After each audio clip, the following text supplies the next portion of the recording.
And the Indians were able to use this. They would eat it when it was green, because like a string bean, but it doesn't taste as good as a string bean.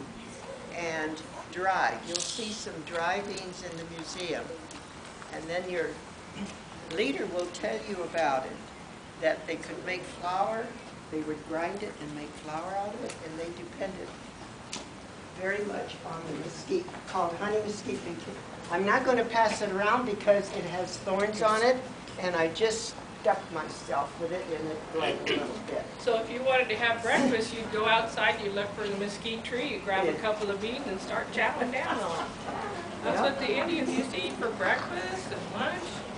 Well, they depended on the mesquite, on the bean for sure, and they were very possessive about it. Now the next thing I went this morning, and I got this creosote bush.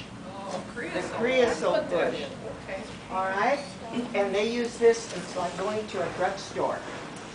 The Indians counted on this because the stems, you have the stem here, and you have the little cotton ball there, and you have the flower, and you have the leaves, and they use every part of it for medicinal purposes. That means for medicine.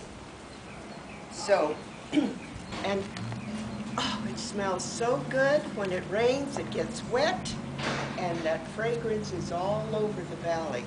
Have any of you noticed it? Have any of you noticed it? I want you to pass this around and smell it. Here. Yeah, pass it around and smell it. And you see it all over the desert. Creosote bush. Can you say that? Creosote bush. Right. And now you pointed out to your mom and dad. That's a creosote bush. Is that the one where if you rub it with your hands, it almost makes us like a soap? Well, they used it for many, it has many purposes. I can smell from over here. Now, this I picked over by the St. Francis Church, and it's called arrowweed. That is correct. This is arrowweed.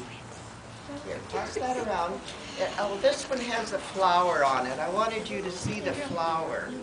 The little purple flower someplace in here. See that? See the flower? Yes, it's a purple flower. Now inside the volunteer docents will tell you how they use the arrowweed, but I'm just going to show you that they could bend it and they would make their arrows out of it. And you will see in there an arrow straightener. Mandy, and they will tell you how Zachary, step back.